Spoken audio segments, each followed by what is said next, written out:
Hello दोस्तों, स्वागत है आप सभी का।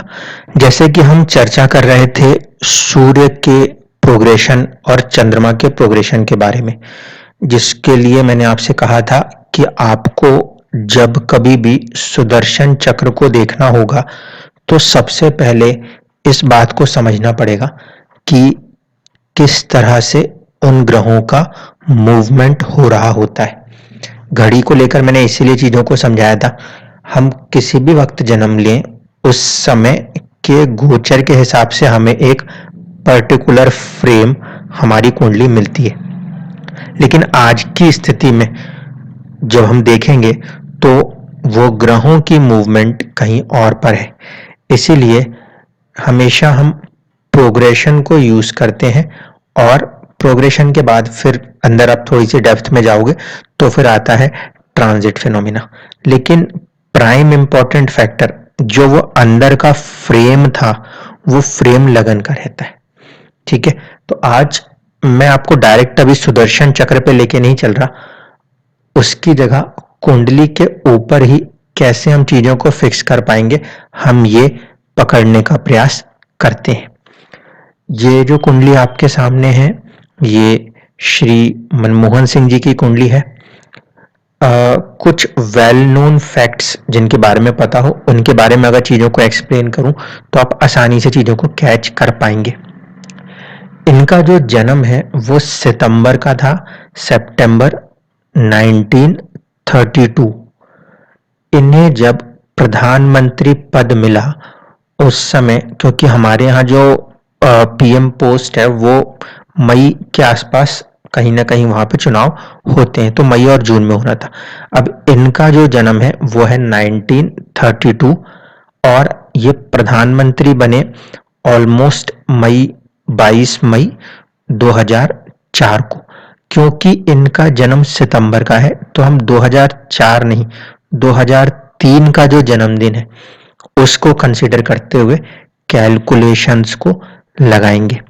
तो जब आप कैलकुलेशन को करेंगे तो आपको करना क्या है, अगर आपका जन्मदिन जो महीना है उसको देखना होता है। अगर वो चेंज हो रहा है, मान लीजिए इनका जन्मदिन अगर सितंबर की जगह फरवरी में आता तो फिर हम 2004 से ही माइनस कर देते, लेकिन क्योंकि वो जन्मदिन सितंबर में आ रहा है और इवेंट जो होनी है वो उसके पहले हो रही है, मई जून में हो रही है, इसीलिए हम 2004 नहीं 2003 से चीजों को देखेंगे, क्योंकि जन्म जो हुआ पिछला वो 2003 के सितंबर माह में माना जाएगा। तो आप लगा के देखिए कि 2003 से जब आप माइनस करेंगे उनके जन्म के ईयर को, तो आपको मिलेगा कि 71 की एज चल रही थी। ठीक है, जन्म जो था वो 71st ईयर पे चल रहा था। अब शुरुआत होती है हमारी कि प्रोग्रेशन को कैसे देखना है। देखिए, आपकी कुंडली में जहां कहीं पे भी सूर्य बैठे हो, जहां पे भी बैठे हो, वहां से गिनती गिननी शुरू करनी है। एक सिंपल सा लॉजिक ध्यान रखिएगा, क्योंकि कुंडली में 12 घर होते हैं, तो मान लीजिए ये 10वें घर में सूर्य बैठे हैं, ये जब गिनती गिनेंगे तो इनके लिए 12th जो होगा वो यहाँ पे 9th हाउस हो जाएगा। तो अगर मैं साइक्लिक वे में गिनना शुरू करूं, मुझे जाना है 71 तक, और मुझे पता है कि अगर 12 के साइकिल है, मैं 5 बार रिपीट कर दूं तो 60 आ जाएगा, 12 5 जा 60। तो मैं ये मानता हूं कि कहीं ना कहीं जो 60 ईयर है वो कंप्लीट हो जाते हैं इनके 9th हाउस के ऊपर। एक एक को बार बार गिनते हुए चलूंगा, इससे अच्छा शॉर्टकट लगा रहा हूं, तो आप सीधे समझ सकते हो कि जब इनका 60वां जो साल रहा उस समय सूर्य इनका नवम भाव 5 नंबर राशि में रहा। मुझे कहां जाना है, मुझे जाना है 71st ईयर। अब अगर मैं 12 इंटू 6 करके 72 कर दूं तो क्या मुझे जो सूर्य है 72 की as per again 9th house में मिलेगा? सिंपल सा लॉजिक है, सोच के देखिएगा कि 72 का फिगर अगर हम हासिल कर ले, हमें पहुंचना है 71 पर, तो कहीं ना कहीं जो एज 72 आएगी कैलकुलेशन में वो आ रही है 9th हाउस पर। मुझे जाना है एज 71 पर, 2003 वाले साल में उनके जो जन्मदिन बना उससे। तो वो कहां पर आएगा, वो आएगा 8th हाउस में। ठीक है। अब हम क्या करेंगे, हमारे लिए प्राइम इंपॉर्टेंट जो होगा अब वो होगा एक नया लगन जिसपे कि हमें कैलकुलेशनों को समझना है। तो वो लगन बनेगा ये 4 नंबर से। आपकी जो ओरिजिनल लगन कुंडली है उसी लगन कुंडली को रखना है और उस लगन कुंडली को रख के बना देना है उस पर्टिकुलर हाउस में सूर्य को बिठाकर जहां पे कि वो प्रोग्रेस कर रहे होंगे। ठीक है, तो ये कुंडली बन के आएगी। तो पहले हम इस ईयर चार्ट को देखते हैं कि इनके जिंदगी में 71st ईयर में क्या कुछ होने वाला था। इसके बाद मैं चंद्रमा के प्रोग्रेशन को भी लगा दूंगा।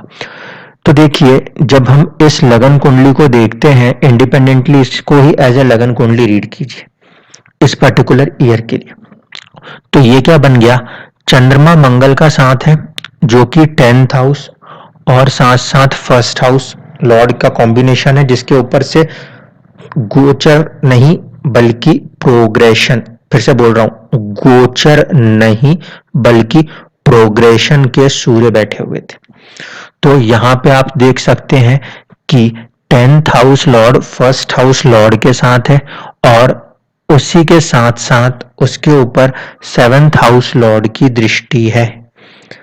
ठीक है, 7th हाउस पद प्राप्ति के लिए देखा जाता है।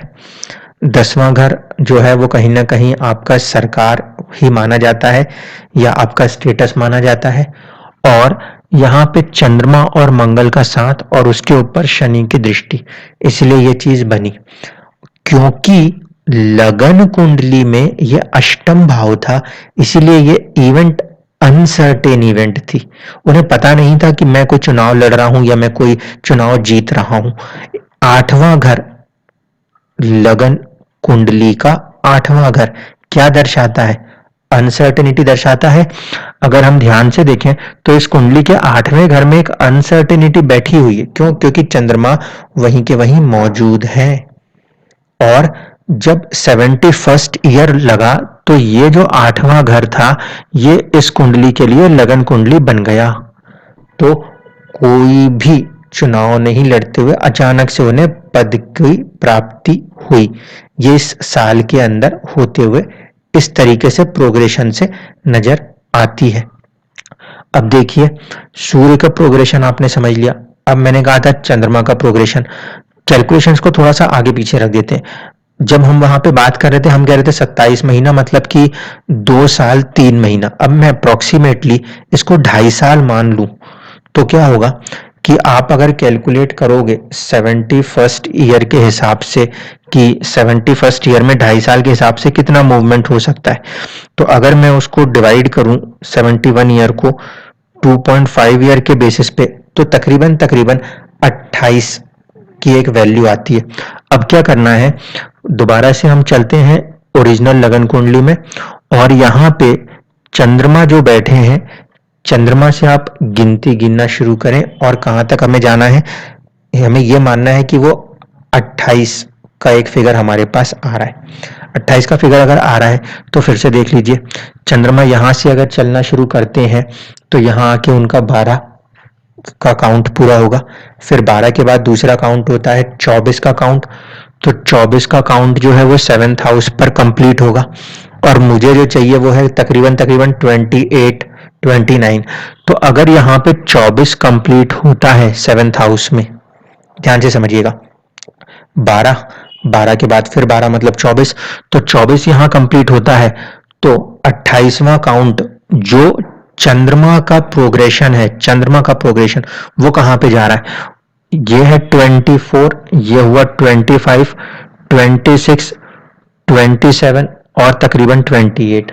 यानी कि चंद्रमा का जो प्रोग्रेशन है, मैंने आपसे कहा ना कि 2 साल 3 महीने लेने हैं, मैं क्या ले रहा हूं 2.5 साल का ले रहा हूं, मतलब कि 3 महीने और एडिशनल ले रहा हूं। इसलिए इस कैलकुलेशन में थोड़ा सा जो फर्क पड़ेगा उसमें चंद्रमा 10th हाउस और 11th हाउस के बीच में कहीं पर आ जाएंगे। किसमें? गोचर में नहीं, ट्रांजिट में नहीं, प्रोग्रेशन में। तो अब आप समझ पा रहे हो कि जो चंद्रमा है, मन है, वो 10वें घर में मौजूद था।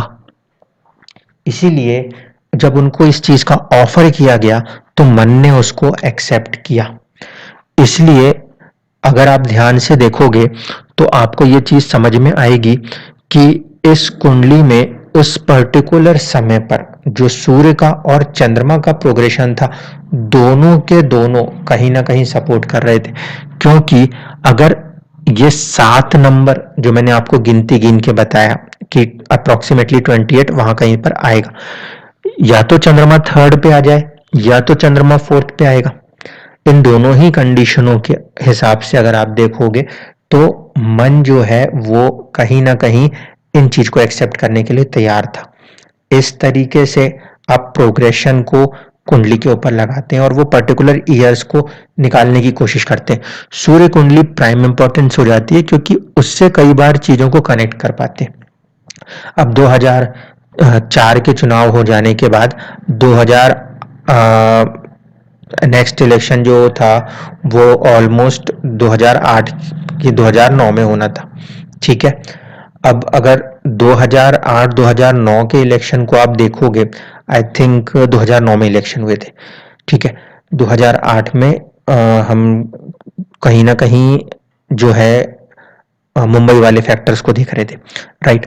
तो 2009 में जब इलेक्शन होगा, अगेन जन्म क्योंकि सितंबर का है तो काउंट जो होगी वो 2008 के बेसिस पर होगी, ना कि 2009। भले इलेक्शन 2009 में जा रहे हैं, लेकिन क्योंकि उनकी जन्म की तिथि में सितंबर का महीना आ रहा है जो कि जून के पहले नहीं आ सकता, इसीलिए 2008 का जन्मदिन अगर आप देखोगे तो आपको समझ में आएगा कि सूर्य का प्रोग्रेशन क्या होगा। अब आपको ये तो समझ में आ गया था कि इनका जो सूर्य था ऑलमोस्ट 2003 वाले में वो यहाँ पे बैठा था 2003 के साल में। 2003, 2004, 2005, 2006, 2007 और 2008। 2008 में जब आप काउंट करोगे तो आपको मिलेगा कि सूर्य जो है वो उठ के आ जाएगा कहीं ना कहीं उनके लगन के भाव के पास। अब 2008 में जो कुंडली फॉर्म होती है वो तकरीबन तकरीबन कुछ इस तरीके से बनती है। 2008 का जो बर्थ है उससे जब हम कैलकुलेशन करते हैं तो वो कुंडली ऑलमोस्ट 8 नंबर के आसपास कहीं जाती है। तो इस पर्टिकुलर ईयर में जो उनको चार्ट मिल रहा था सूर्य के प्रोग्रेशन के द्वारा, वो किस तरीके से बन रहा था वो देखिए। इसमें 10th हाउस का लॉर्ड खुद सूर्य वो कनेक्ट हो रहे थे फर्स्ट हाउस से, किसके थ्रू? प्रोग्रेशन के थ्रू। जबकि ओरिजिनली जो चार्ट बन रहा है अगर उसको स्टडी करें तो देख सकते हैं आप कि 10th हाउस में एक तो गुरु और केतु ये कॉम्बिनेशन है, इसे कहते हैं ध्वजा योग, ठीक। तो ये भी काम कर रहा था। मतलब आप ये समझो कि 2008 के इंसिडेंट और सारी चीजों के बावजूद भी दोबारा से उनको जीत के आना, तो ये फैक्टर था पहला फैक्टर। दूसरा फैक्टर जो है उसको आप जब लगाएंगे तो वो क्या होगा कि इस कुंडली में 9th हाउस के अंदर चंद्रमा, मंगल और शुक्र तीनों कंबाइंड हो रहे हैं। अब इसमें देखिए कि शुक्र जो है वो लॉर्डशिप रखता है कहाँ की? 7th हाउस, पद प्राप्ति की। तो पद प्राप्ति का जो स्वामी है वो किसके साथ कनेक्ट हो रहा है? किस्मत के साथ। किस्मत के स्वामी के साथ ही कनेक्ट हो रहा है। तो इस बार जो फिर से लगन कुंडली इनकी बन रही है वो लगन कुंडली ऑलमोस्ट इनको कहां पे कनेक्ट करते हुए नजर आ रही है? पद प्राप्ति की तरफ। और जो 10th हाउस के लॉर्ड बन रहे हैं वो 11th गेन के साथ वहां पे बैठे हुए। उन्होंने खुद ने कोई चुनाव नहीं लड़ा, लेकिन उनके नाम पर फिर से वोटिंग हुई और अगेन उनको विक्ट्री हासिल हो गई। तो इस तरीके से आप चीजों को लगाकर देख सकते हैं। अभी तो मैंने यहां पर सिर्फ 2 टर्म्स के लिए लगाया, ठीक है। आप इसी लॉजिक को, क्योंकि एक गवर्नमेंट 5 साल चल रही तो 5 घर और आगे लेकर आ जाइए। 5 घर जब आप आगे लेकर आओगे तो फिर आपको फिर समझ में आएगा। जैसे कि हम पिछले वाले से चल रहे थे, यहां पे हम थे, यहां से हम 5 घर आगे गए, पहला घर, दूसरा घर, तीसरा घर, चौथा घर और 5वां घर। इसी तरीके से अगर हम देखें तो इस पर्टिकुलर से 5 घर आगे आप जाइएगा, 1 घर, 2 घर, 3 घर, 4 घर और 5वां घर, यानी कि 12 नंबर की राशि को आप लगन बना दीजिएगा। अब इस कंडीशन में आप जब जाओगे तो आपको एक एनालिसिस मैं आपके ऊपर छोड़ रहा हूं कि अगर इस कुंडली में 12 नंबर से इस कुंडली में 12 नंबर से लगन बनाया जाए तो क्या लगन कुंडली बनेगी और क्या वो लगन कुंडली विक्ट्री को दिखाएगी। प्रोग्रेशन को हमेशा इसी तरीके से यूज करना है कि आपको पर्टिकुलर चार्ट के अंदर सूर्य को सबसे पहले बिठाना है। पहले आप जब सूर्य को बिठा लेंगे, इसके बाद फिर आपको चंद्रमा को बिठाना सीखना पड़ेगा, क्योंकि देखिए पहले वाले में हमने देखा कि चंद्रमा का जो प्रोग्रेशन था वो 10th हाउस और 11th हाउस के आसपास था, क्योंकि कैलकुलेशंस अप्रोक्सीमेट ले रहे हैं। इसी तरीके से जब 5 साल हो जाएंगे, 5 साल होने का मतलब है 2.5 साल प्लस 2.5 साल, 2.5 साल के हिसाब से जो चंद्रमा है वो 2 राशियां कंप्लीट करेगा। तो जब 2 राशि कंप्लीट करी थी चंद्रमा ने, यानी कि जब हम बात सेकंड टर्म की करेंगे तो फर्स्ट टर्म में हमने चंद्रमा को कहाँ माना था, फर्स्ट टर्म में हमने चंद्रमा को माना था कि वो हमारे लिए मौजूद है 6ठे भाव या 6 नंबर की राशि की तरफ। तो जब जब 2 बार 2.5 कंप्लीट हो जाएंगे, यानी कि 6 से एक पूरा 2.5 साल यहाँ, एक पूरा 2.5 साल यहाँ कंप्लीट कर लेंगे तो मूवमेंट हो जाएगी कहाँ पे, 8 नंबर वाले में। और यहीं पर से उस समय शनि नहीं, सॉरी, सूर्य का प्रोग्रेशन था। शनि के प्रोग्रेशन को तो मैं आगे सिखाऊंगा, सूर्य का प्रोग्रेशन था।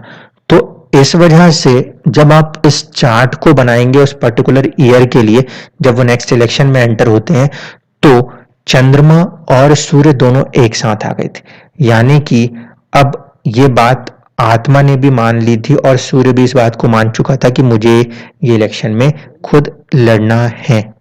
यहाँ पे अब कुछ भी अनसर्टेन वाला फैक्टर नहीं था, कुछ भी ऐसा नहीं था जो कि पता ना हो। तो इस तरीके से आपको अपने अपने कुंडली